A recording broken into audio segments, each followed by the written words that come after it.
Muy bien, hermanos. Gracias a Dios estamos aquí ya. Ahora sí. Se llegó la fecha, ¿verdad?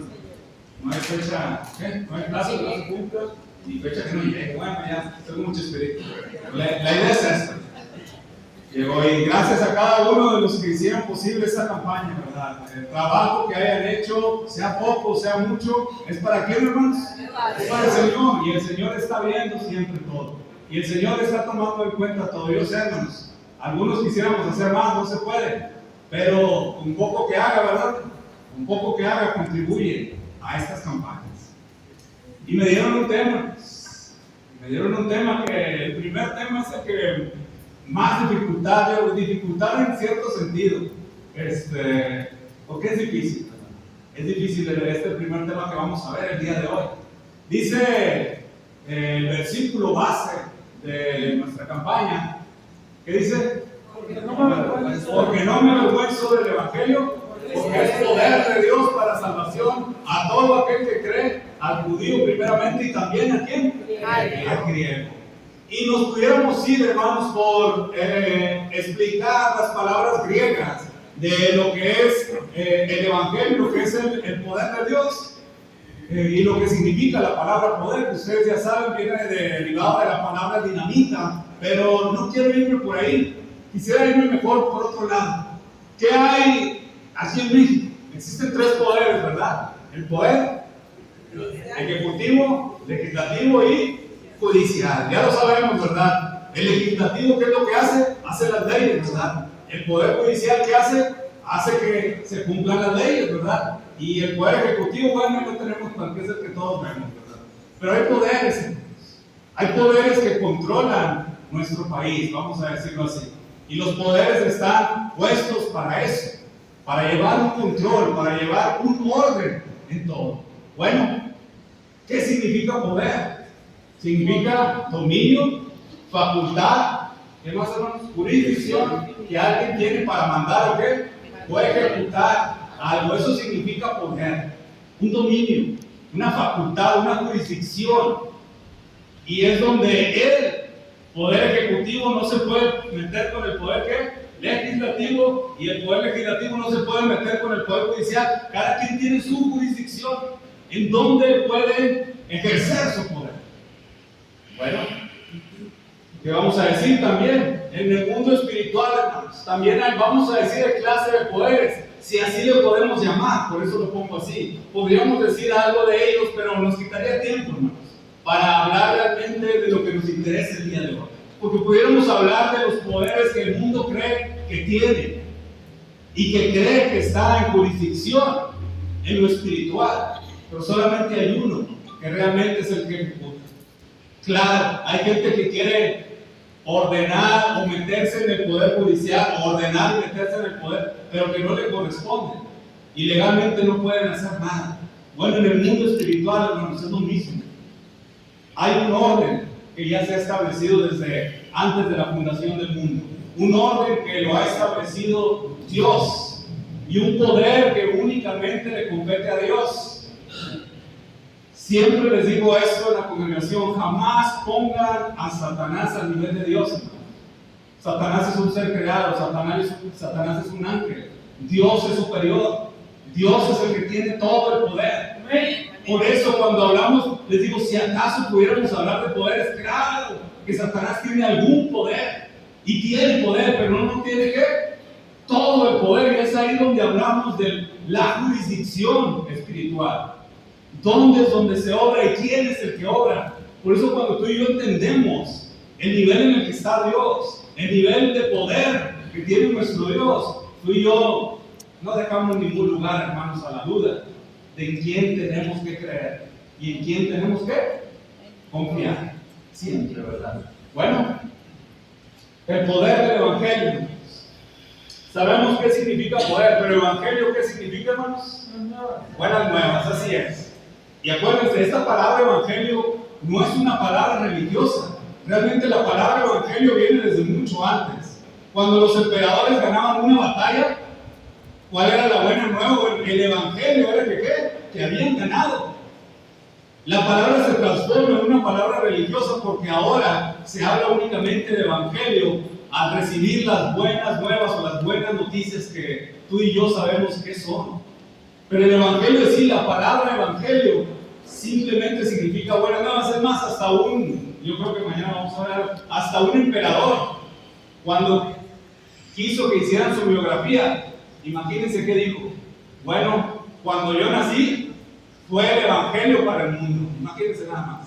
Él sintiéndose como que fue la mejor noticia que hubo en el mundo, cuando yo nací fue el evangelio. Pero la palabra evangelio significa buenas noticias, buenas nuevas. En cuanto a la humildad, en cuanto al mundo, pero en cuanto a lo religioso, tú y yo lo sabemos. Pero para yo no explicarlo, vamos a dejar que nos lo explique ¿quién? El apóstol Pablo. Fíjense nada más cómo dice el apóstol Pablo en 1 Corintios 15.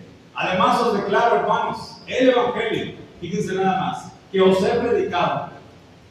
El apóstol Pablo, aquí en 1 Corintios 15, ustedes saben bien que 1 Corintios más o menos se escribió en el año 57.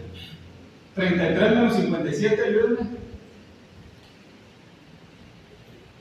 20 qué. No me dejes solo. 20 y tantos.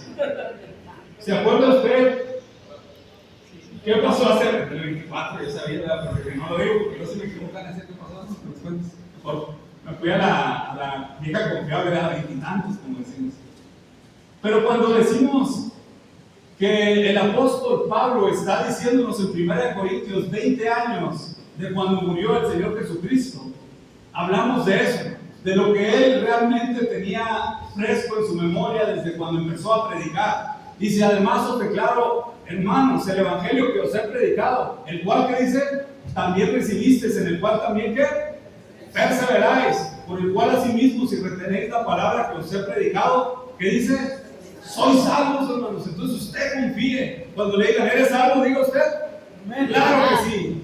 ¿Por qué? Porque usted está seguro que cree en Cristo y está en las manos de Cristo, hermanos. Nadie somos perfectos. Yo sé que la idea primera que se nos viene es a decir no. ¿Por qué? Porque creemos que no somos perfectos. Bueno, no creemos, no somos perfectos. Pero quien nos hace perfecto es Cristo.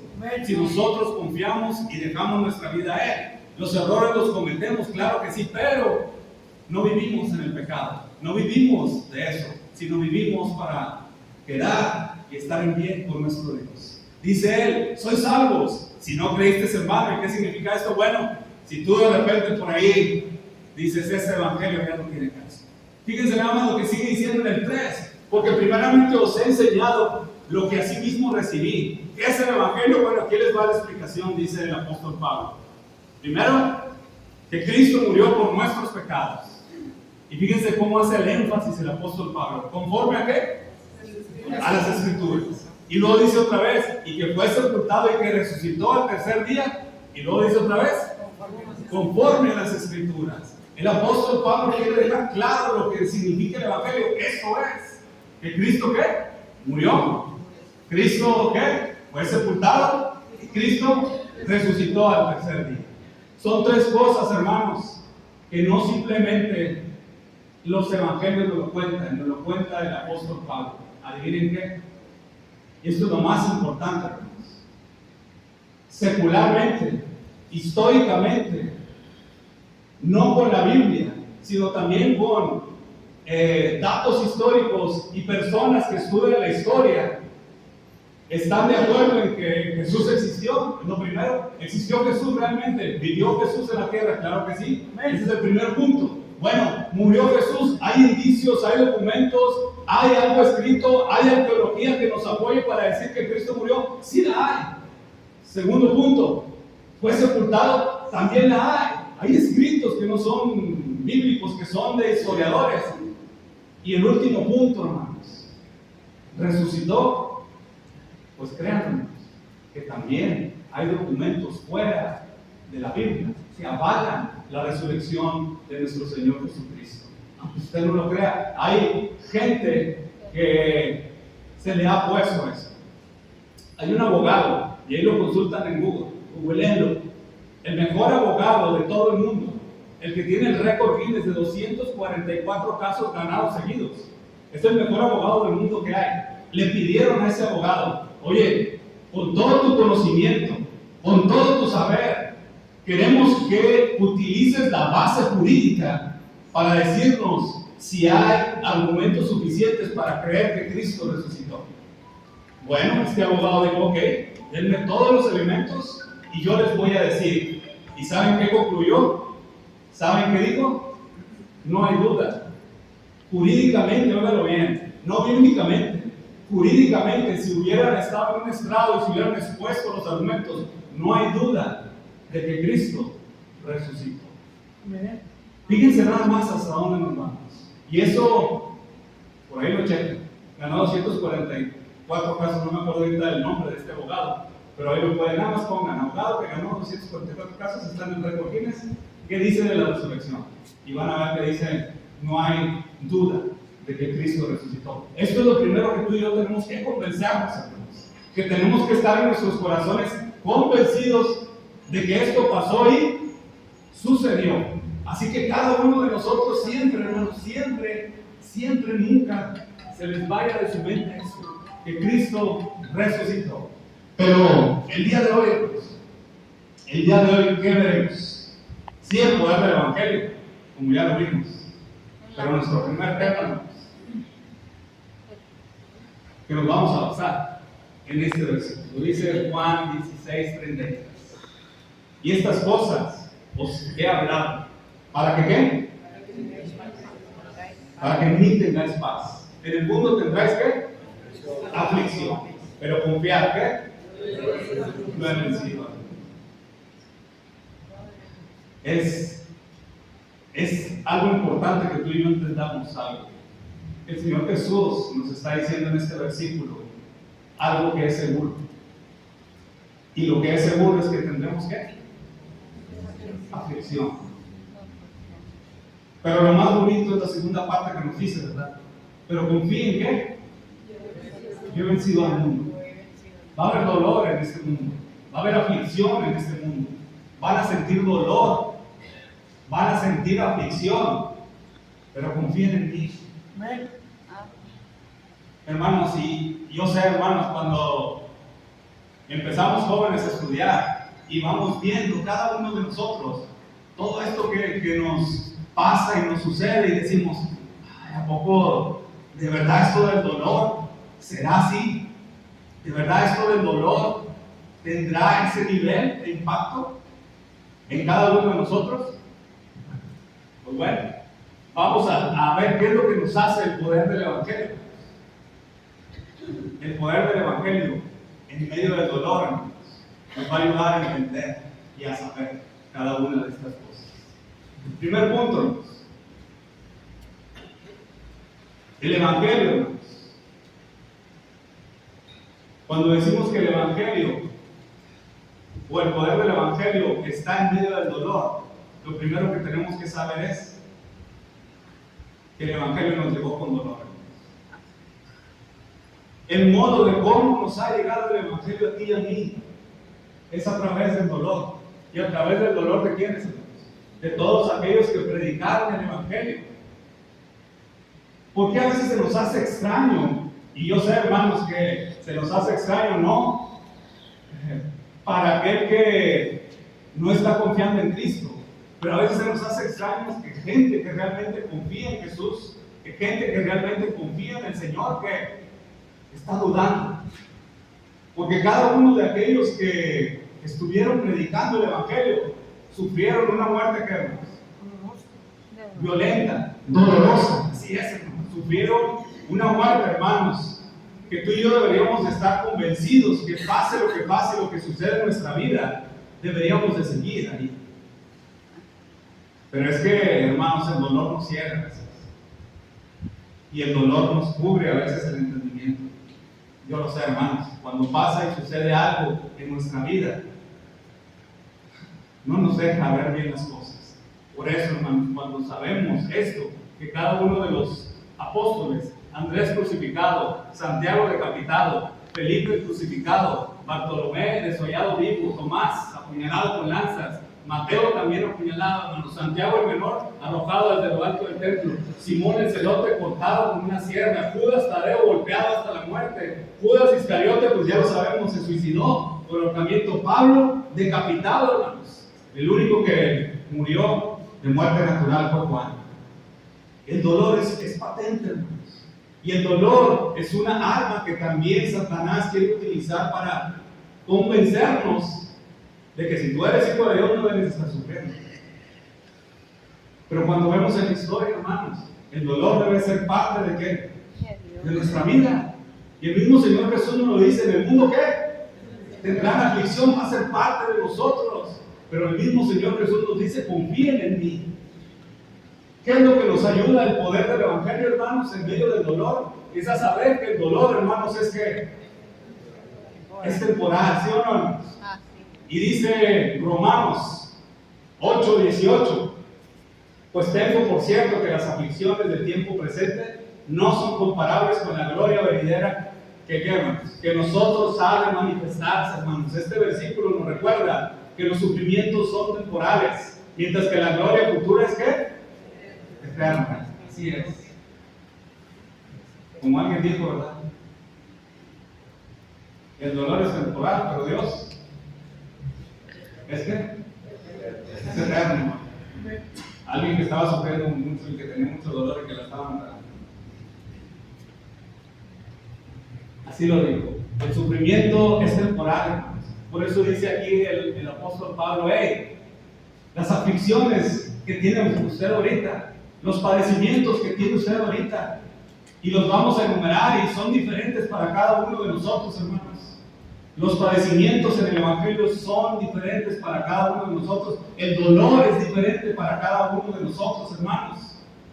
Bueno, dice el apóstol Pablo, ¿qué son? No son nada comparables con la gloria venidera. Acuérdense de eso siempre. Apréndase este versículo, ¿verdad? Yo sé que aquí hay gente que ha perdido hijos, ¿verdad? Ha perdido familiares, ha perdido dinero, ha perdido negocios, ha perdido cosas, hermanos, importantes de su vida. Se han enfermado hijos y el dolor, ¿verdad?, que está ahí. Y el dolor en el corazón a veces nos llega tan profundo que a veces cuestionamos, ¿verdad? Y decimos: Señor, ¿pero qué caso tiene, Padre? Aguanta. Porque dice el apóstol Pablo que todo esto es ¿qué? Temporal. Y a veces cuestionamos, ¿verdad? Ay, cuando alguien nos habla, ¿qué es lo primero que decimos? Cuando alguien nos quiere dar un consejo, ¿qué es lo que le decimos? Ese ni ha padecido nada. Ese está hablando nomás porque pues, Dios no lo ha puesto en prueba. Pero lo bueno es que ¿quién nos lo está diciendo? El apóstol Pablo, hermanos, experimentó un intenso dolor a lo largo de su vida, tanto físico como emocional, debido a su fe en Cristo, ¿sí o no? Y su ministerio, claro que sí, este sufrimiento, hermanos. Sin embargo, lo llevó a una profunda comprensión del propósito de Dios, hermanos. Y es ahí donde queremos ver esta parte del apóstol Pablo. Porque el apóstol Pablo sabemos que sufrió como físicamente, ¿sí o no? Pablo sufrió palizas, azotes, encarcelamientos, naufragios, ¿verdad? Lo vemos ahí en 2 Corintios 11, 23 al 28, ¿verdad? Enumera tantas pruebas que tuvo físicas, tantas cosas que padeció. Pero todas esas cosas, hermanos, para él, sabemos bien que eran temporales. Pero no solamente físicas, sino las emocionales. El sufrimiento emocional del apóstol Pablo, pues, también enfrentó persecución, sí o no, y rechazo.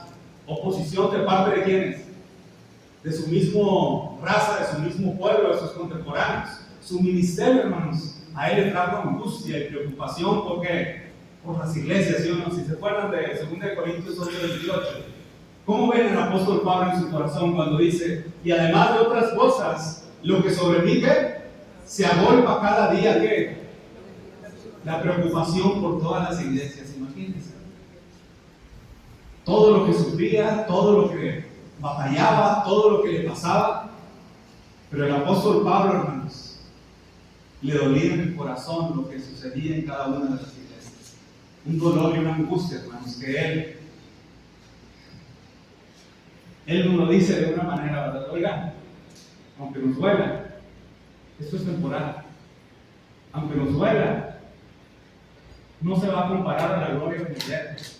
Y es ahí, hermanos, donde cada uno de nosotros, cuando le sucede algo, cuando tiene un dolor en el corazón, realmente el dolor no te destruye.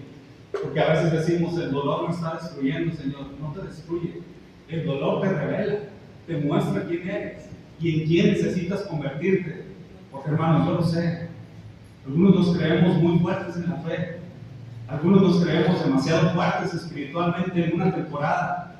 Pero cuando vienen las aflicciones, cuando vienen los problemas, hermanos, cuando vienen los dolores del corazón, de la mente, el dolor de cada uno de nosotros que decimos, Señor, ¿qué pasa? ¿Qué sucede? Bueno, se te está revelando que te falta algo. Y es hasta cuando no estás en el dolor, cuando sabes qué tipo de cristiano eres. Hasta cuando no estás en el dolor, se sabe qué clase de hijo eres para Dios. Y yo sé que algunos de aquí han pasado por muchos dolores, inclusive casi hasta la muerte. Dolores en donde dice uno, ya llévame, Señor, ¿sí o no? Pero ahí es donde se revela realmente lo que tú eres. Y lo sabemos, hermanos. Hay hermanos que ya no están aquí, ¿por qué? Porque pasó algo con sus hijos. Pasó una enfermedad fuerte, o pasó una muerte fuerte, o pasó algo, hermanos, demasiado, que fue para ellos un dolor demasiado fuerte que decidieron que dejar de venir a la iglesia. Porque el dolor los consumió, no. El dolor reveló realmente que ellos no confiaban de todo corazón en quién, hermanos. Yo no me considero experto en el dolor, pero hemos visto a nuestros dos hermanos que murieron de cáncer. Y ver el dolor en esa etapa y en esa intensidad es difícil, te quiebra. Quieres estar fuerte para ellos, pero al momento de tratar de decir unas palabras no puedes porque el dolor te quiebra, ¿verdad? Dolores inclusive en el cual cuando te hablan y te dicen que aunque estén en dolor ellos siguen confiando en Dios, es donde dices, wow, el dolor revela, el dolor te revela, ¿quién eres tú? Cuando estés en dolor, y si estás en dolor, por favor, confía en Dios. Es temporal. Es temporal. Mas el Dios de toda gracia, dice el apóstol Pedro. Nos habló el apóstol Pablo, que es un experto en el dolor. Pero no me vayan a decir nada del apóstol Pedro, ¿verdad? Que también mañana vamos a seguir viendo algo de él. Si alguien sabe de dolor, también ¿quién es, hermano? Pedro, ¿sí o no? Sabe bien lo que es el dolor, sabe bien lo que es el dolor en el corazón por haber fallado, sabe bien lo que es el dolor por haber decepcionado a Jesús. Pero fíjense nada más cómo habla ahora en 1 Pedro 5:10. Mas el Dios de toda gracia, después de que hayas padecido un poco de tiempo, Él mismo os perfeccione, afirme, fortalezca y establezca. ¡Wow! ¡Qué palabras del apóstol Pedro para decirnos! ¿Y quién es el apóstol Pedro? Bueno, mire la vida del apóstol Pedro, hermanos. Y el apóstol Pedro aquí te está hablando, sí, inspirado por el Espíritu Santo, pero te está hablando más de qué? De experiencia propia. De decir, hey, estás sufriendo dolor, no dejes el camino. Tienes un dolor y tienes una aflicción, sigue adelante en el camino. No dejes la iglesia, ¿por qué? Porque te aseguro que Dios te va a perfeccionar, te va a afirmar, te va a fortalecer y te va a establecer si sigues adelante. ¿Quién te lo está diciendo? Alguien que ha estado ahí. Y por eso aquí muchos pudieran hablar y hablar del dolor. Yo creo que muchos de ustedes también lo pudieran hablar acerca de lo que a ustedes ha sucedido y que siguen aquí. Y eso es lo que el apóstol Pedro dice. Hey, ¿cuánto vamos a padecer, hermanos? Un poco de tiempo. Un poco de tiempo. Oye, hermano, pero un poco de tiempo, ¿cuánto es? No me preguntes. Porque en cada una de las aflicciones es diferente, ¿verdad? Dios nos ha puesto a prueba y sí, hermano, también parece que me estuvo leyendo, pero yo ni le dije nada y el hermano ya está diciendo que tuve aflicciones y problemas. Sí, hermano.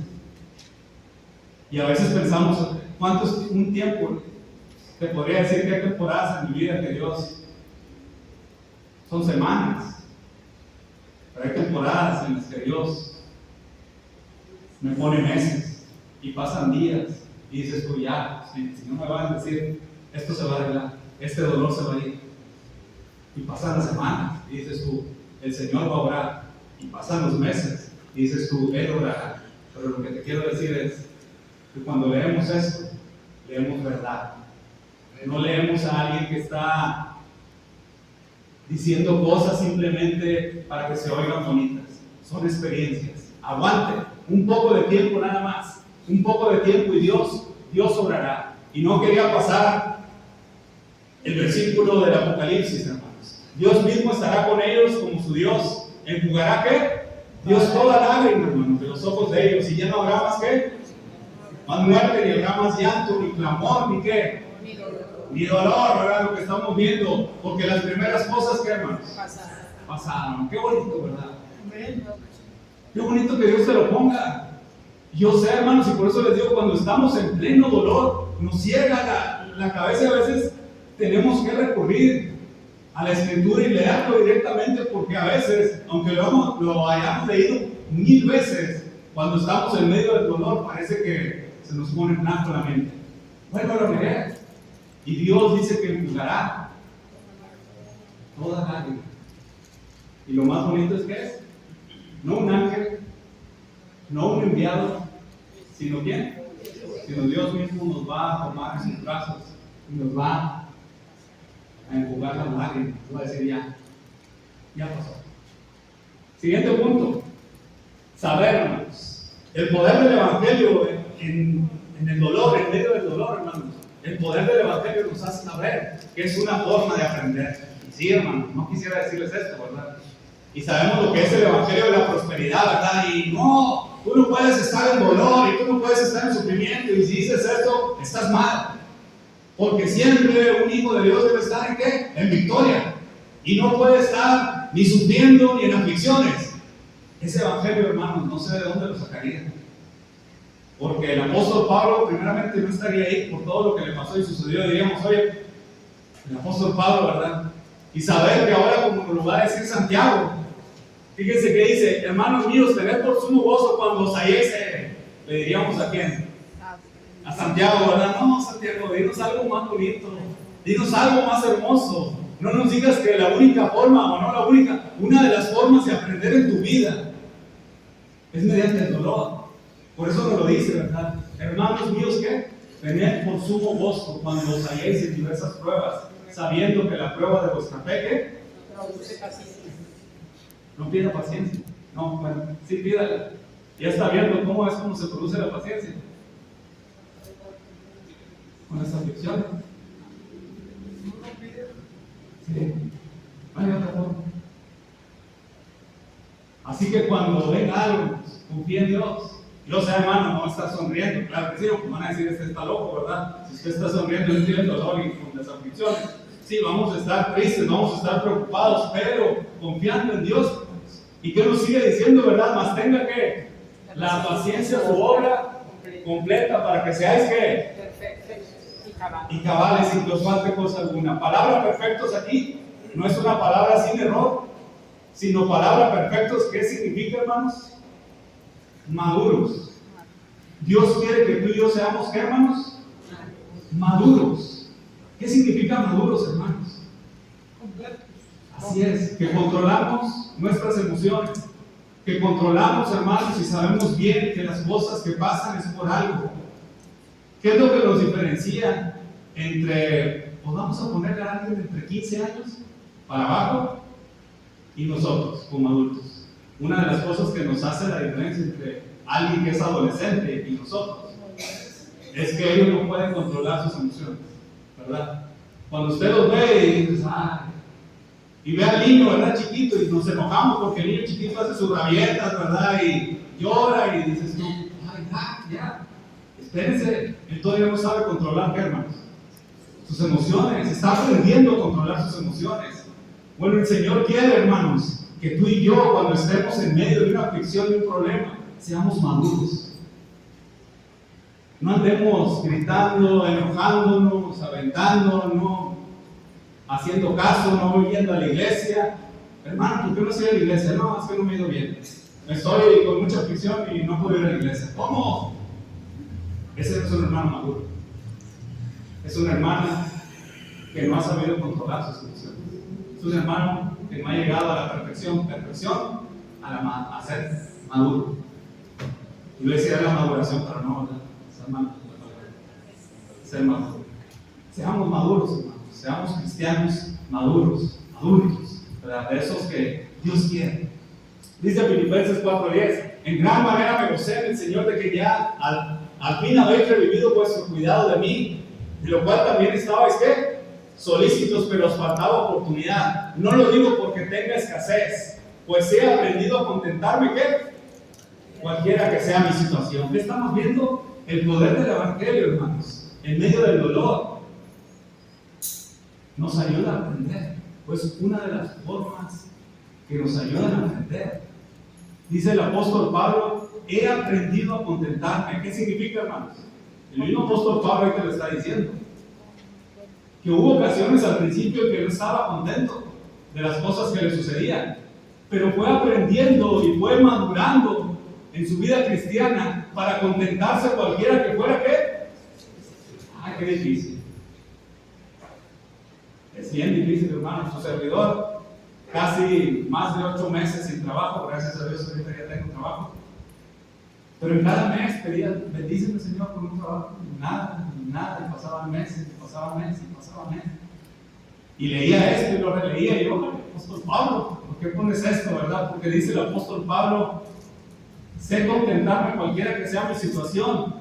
Y lo peor, hermanos, lo peor digo para mí, porque ahí viene lo bueno, esto no es en un mensaje espiritual, esto es en un mensaje material, porque fíjate lo que va a decir: sé vivir humildemente, o sea, es económico, es material, y sé tener abundancia en todo, y por todo estoy, ¿qué? El dolor de no tener cosas, el dolor de ver que no estás prosperando, el dolor de ver que las cosas, el negocio no funciona bien, el dolor de ver de que no hay. Dice el apóstol Pablo: yo he aprendido a contentarme. Es difícil, pero el poder del Evangelio es lo que hace en ti y en mí. Si estamos creyendo en el Evangelio, si estamos confiando en el Evangelio, te hace eso. Y fíjense nada más cómo remata el apóstol Pablo, y todos lo sabemos: así para estar saciado como para tener hambre, así para tener abundancia como para tener, ¿qué?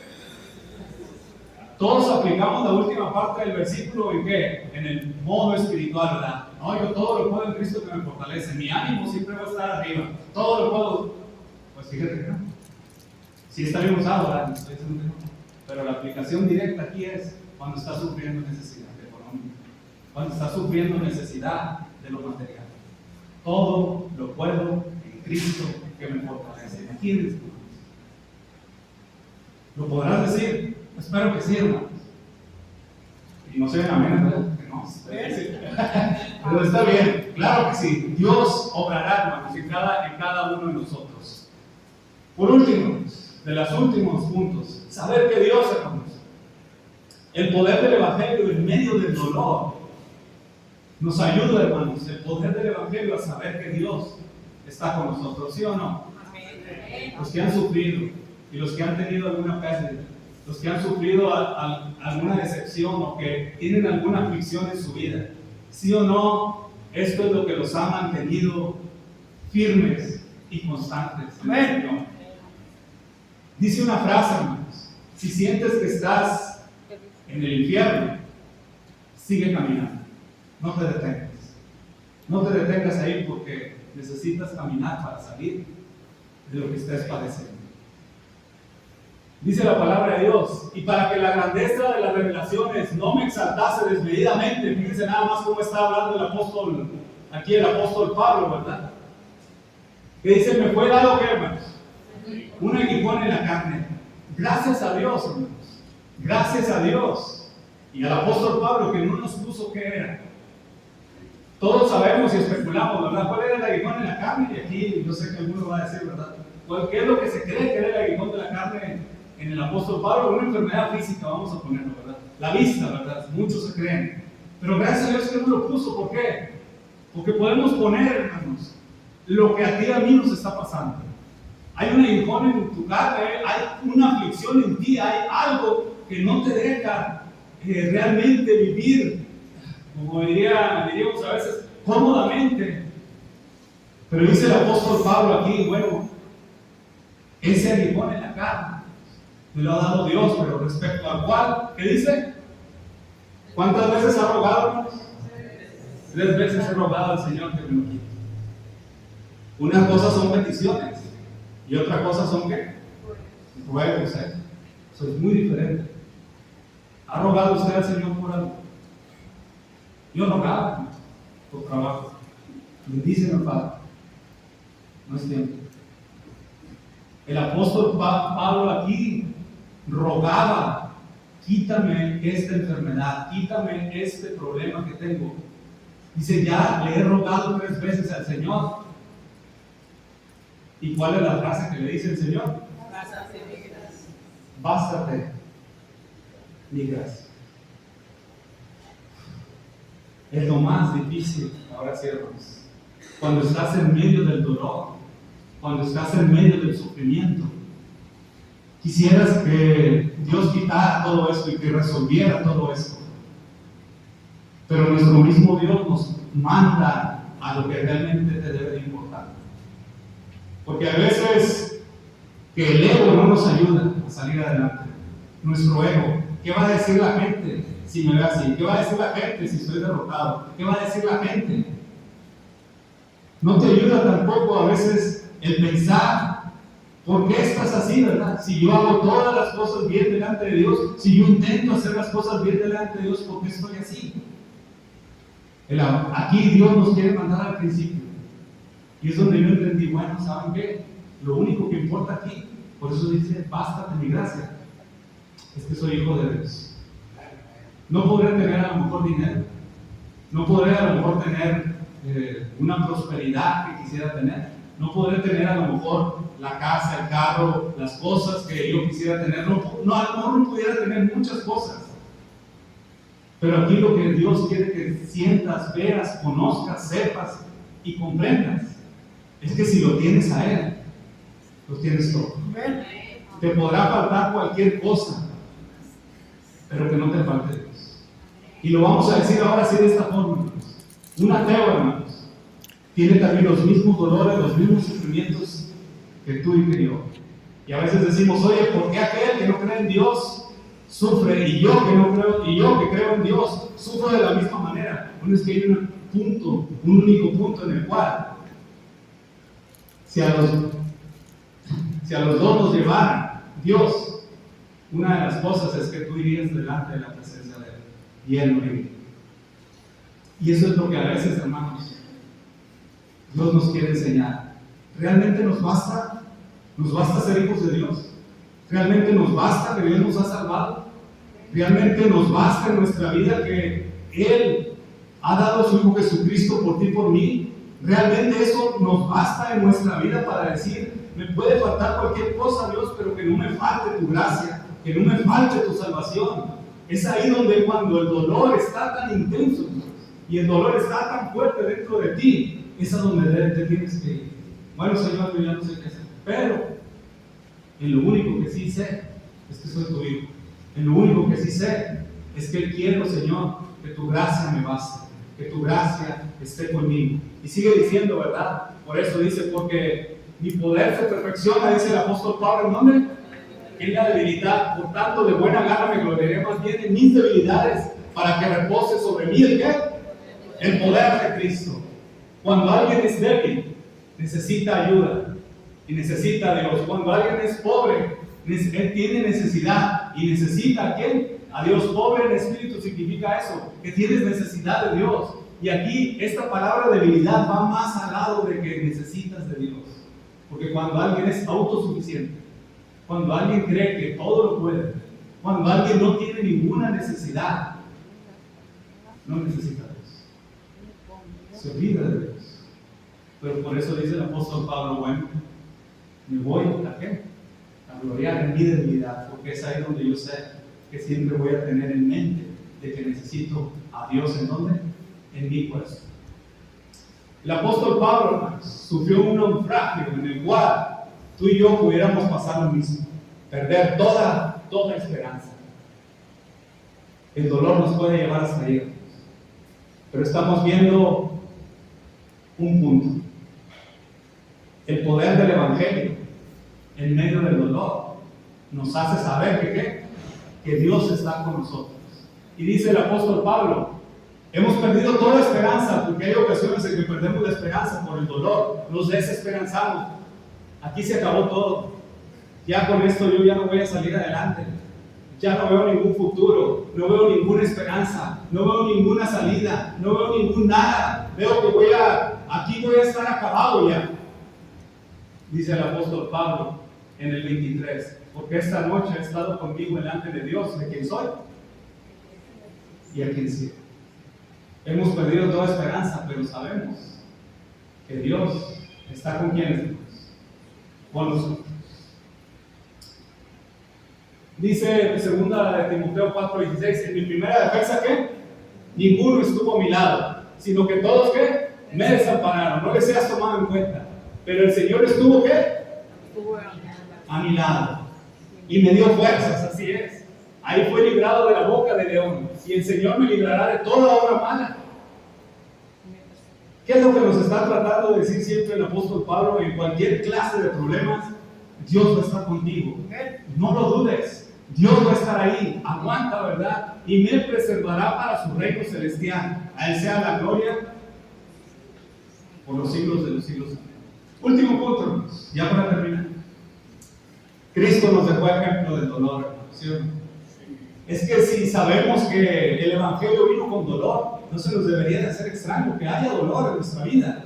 Pero tampoco se nos debería de hacer extraño, hermanos, porque el mismo Señor Jesucristo nos dejó ejemplo de esto. Cristo experimentó, ¿qué, hermanos? Sufrimiento total. Un sufrimiento total de qué, hermanos? Tanto físico, emocional, espiritual durante su pasión, su crucifixión. Fue considerado necesario para la expiación de los pecados de la humanidad, claro que sí. Y nos lo dice en 2 de Pedro 2:21.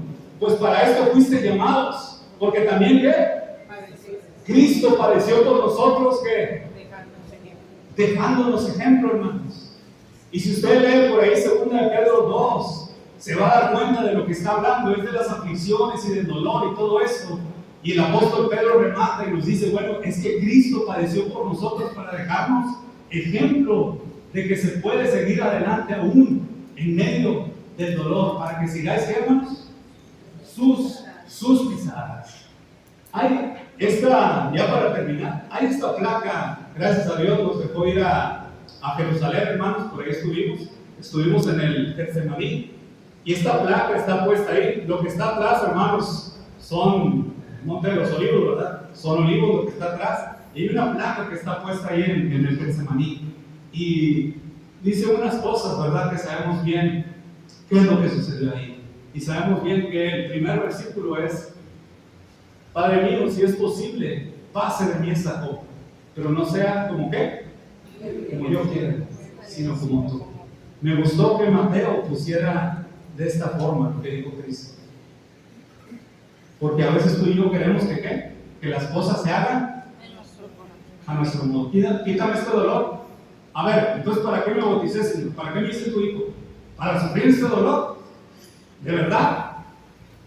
Aquí estoy todos los días y yo te aseguré que iba a estar todos los días en la iglesia y que iba a venir, que iba a participar. ¿Pero por qué el dolor? Me gusta cómo lo escribe Mateo y dice, pero no sea qué, como yo quiero. Porque tú y yo queremos las cosas, como nos dice el libro, ¿verdad, mi hijo? Ya, pero ya. Ahorita, no, ya. Queremos las cosas a veces, ya. Oye, quítame este dolor y resuelve esta aflicción y esta situación, Señor. ¿Cuándo? Ya. Pero el Señor Jesús nos dejó el ejemplo para decir, no sea como yo quiero, sino como tú quieres. Y es como tú y yo deberíamos decir. Dios no contesta porque estamos pidiendo mal, ¿verdad? Y es lo que tú y yo deberíamos estar diciendo siempre. Señor, no entiendo a veces las cosas, no entiendo el dolor que estoy pasando, porque a veces no lo entendemos, pero que se haga tu voluntad, Señor. Que sea como tú quieres, que no sea ¿qué? Como yo quiero. Solo sabe Dios, hermanos. ¿Cuántas veces lo sabemos, hermanos? Has ocultado tu dolor detrás de una sonrisa. ¿Cuántas noches has llorado en silencio, pensando que nadie va a entender lo que llevas dentro? ¿Te has sentido cansado? Yo no sé. Nos hemos sentido a veces cansados y sin fuerzas para seguir, preguntándonos si esto del Evangelio vale la pena. Pero escuchen bien, amigos. Dios te está viendo, Dios te ve, Dios te escucha. Dios no ha terminado contigo. Si hoy estás aquí es porque Dios todavía tiene un propósito en tu vida. No importa cuán rota esté tu alma, cuántas batallas hayas perdido o cuántas hayas querido rendirte.